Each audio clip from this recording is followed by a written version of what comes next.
Por décadas, a Europa foi vista como um refúgio, um lugar onde diferentes culturas podiam se encontrar, onde os direitos humanos eram prioridade e onde quem fugia da guerra ou da miséria sonhava em começar uma nova vida. Mas agora parece que algo mudou. Nos últimos anos, a revolta contra imigrantes só aumentou. Manifestações nas ruas, discursos políticos mais rígidos e uma sensação crescente de que o continente não aguenta mais. O que está acontecendo? É uma questão de espaço, de recursos, ou será que tem algo mais profundo por trás disso tudo?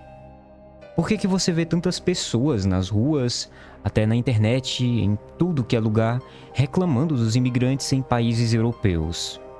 Hoje, nós vamos explorar o porquê que a Europa, que antes acolhia, agora parece querer fechar as portas.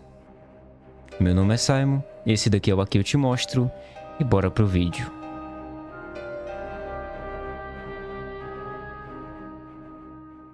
Hoje, a Europa enfrenta uma realidade que não dá mais para ser ignorada. O número de imigrantes que chegam ao continente só cresce. Muitos deles vêm pelo Mediterrâneo, saindo da Líbia em barcos bem precários e até arriscando a vida para alcançar a Itália. Outros tentam cruzar as fronteiras terrestres pela Turquia rumo à Grécia.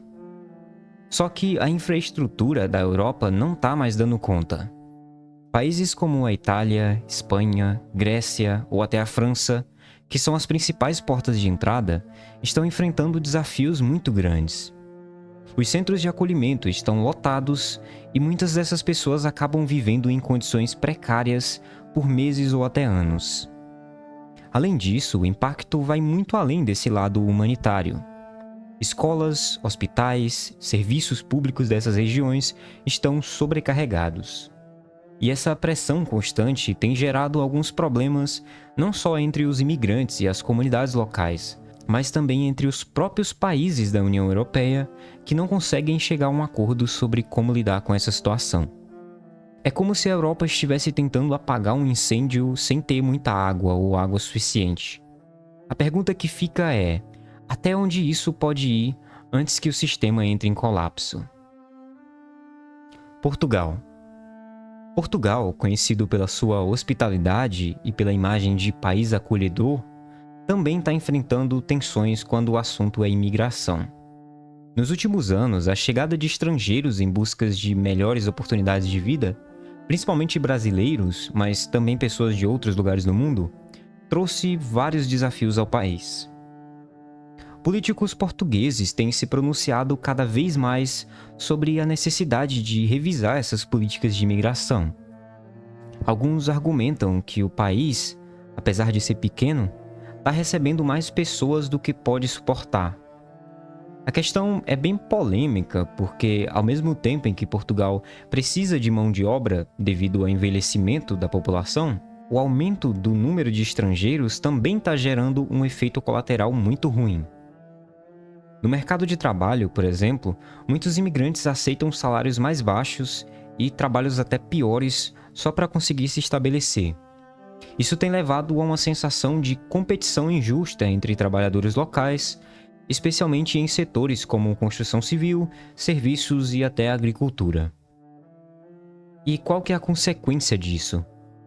O que acontece é que você tem um descontentamento entre os portugueses que já enfrentam dificuldades econômicas. E não é só no emprego que esses impactos são sentidos. A crise habitacional em Portugal, que já era um problema, ganhou um tamanho ainda maior.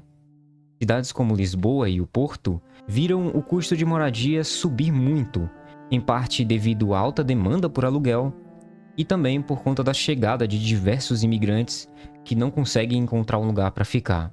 Além disso, o discurso de que estrangeiros estão ocupando os espaços que deveriam ser dos portugueses começou a ganhar força em protestos e até mesmo nas redes sociais. Embora isso nem sempre reflita a realidade e a opinião de todos os portugueses, esse é um sentimento que cresce com cada nova notícia em manchete sobre o aumento de aluguel, filas em hospitais ou até mesmo escolas sobrecarregadas. Portugal está tentando equilibrar essa balança. Por um lado, ele precisa dos imigrantes para sustentar a economia, E por outro, o povo não está muito satisfeito e não dá para ignorar isso. Itália. A Itália não está muito melhor nessa situação. O país, por conta da sua localização geográfica, é a principal porta de entrada dos imigrantes que saem do norte da África em busca de uma vida melhor. A rota mais comum é pelo Mediterrâneo, e o cenário é bem ruim. Barcos superlotados, pessoas em condições desesperadoras e resgates que muitas vezes chegam tarde demais. Na linha de frente dessa crise está Lampedusa, uma pequena ilha italiana com pouco mais de 6 mil habitantes.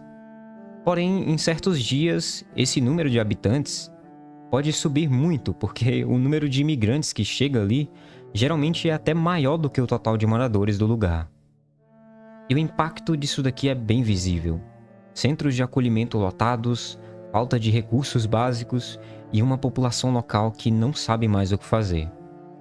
Diante de tudo isso, a primeira-ministra Giorgia Meloni adotou um discurso ainda mais rígido.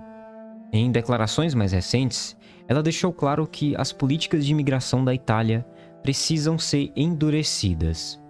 Segundo ela, o país não pode continuar absorvendo um número tão alto de pessoas sem comprometer a sua própria estabilidade. Entre as medidas que ela propõe estão o aumento de deportações e a criação de centros de triagem fora da União Europeia. Isso seria uma tentativa de frear a chegada massiva diretamente ao território italiano. Só que isso levanta uma questão muito complicada. Mesmo que as fronteiras sejam reforçadas e as políticas endurecidas, essas pessoas que vêm até a Itália, da África, por exemplo, elas fogem de situações ainda piores. Então o risco de atravessar o Mediterrâneo, ou até mesmo tentar burlar essas seguranças, não é maior do que o risco de ficar onde elas estão. Então, será que isso funcionaria? França. Em bairros mais periféricos, principalmente em cidades como Paris e Marselha, a presença de comunidades de imigrantes é muito alta. Esses locais, que deveriam ser exemplos de diversidade, acabam se tornando áreas com muitos conflitos sociais. A falta de integração, somada a problemas como o desemprego e a moradia precária, faz com que essas regiões estejam constantemente nas notícias por causa de episódios de vários problemas. Nas ruas, o clima é de insatisfação. Muitos franceses têm participado de protestos pedindo mais controle nas fronteiras e políticas que protejam o que eles chamam de identidade francesa. É como se o país estivesse dividido entre os que acreditam que a imigração é uma ameaça e aqueles que defendem que ela é necessária. Essa insatisfação tem refletido diretamente na política. Partidos de extrema-direita, que antes eram vistos como radicais, estão ganhando cada vez mais apoio. Eles prometem fechar as fronteiras, limitar a entrada de imigrantes e priorizar os franceses nos empregos e nos serviços públicos. Para muita gente, essas ideias parecem ser a solução, mas na prática parece que isso está longe de ser resolvido. União Europeia. A União Europeia está no centro desse debate sobre imigração, mas as políticas atuais têm mostrado muitas falhas. Um dos principais esforços do bloco é o sistema de redistribuição de refugiados. A ideia é bem simples. Os países que recebem mais imigrantes, como a Itália, a Grécia e a Espanha, podem contar com outros membros para dividir essa responsabilidade. Mas, na prática, isso quase nunca funciona como esperado. Países como a Polônia e a Hungria têm sido extremamente resistentes em aceitar as cotas de imigrantes. Eles argumentam que, além de não terem uma estrutura para receber essas pessoas, a imigração em massa pode ameaçar suas culturas e identidades nacionais. Essa postura gerou um impasse bem grande dentro da União Europeia e colocou em dúvida a solidariedade entre os países que são membros. Enquanto isso, outros países que aceitam refugiados já estão sobrecarregados. Isso alimenta ainda mais esse debate sobre a necessidade de resolver essa situação. Líderes europeus já discutem há anos como tornar isso mais eficiente, mas sem muito consenso não tem como essa solução sair do papel. É uma situação muito complicada. A população sofre com isso, mas os imigrantes também sofrem e vêm de países muito ruins, muitas vezes só procurando um lugar melhor para viver. A imigração não é só um desafio europeu, mas é um problema global que exige soluções muito maiores do que fronteiras ou políticas isoladas. Se a Europa continuar rejeitando imigrantes, ou até mesmo aceitando imigrantes de todas as formas, em ambos os casos é difícil saber o que vai acontecer. A pergunta é como equilibrar os interesses locais com a ajuda dos refugiados. E você, o que você acha? Existe alguma solução justa para todos? Deixe sua opinião aí nos comentários, escreve o que você acha sobre tudo isso. Eu fico por aqui, obrigado por assistir e a gente se vê no próximo vídeo.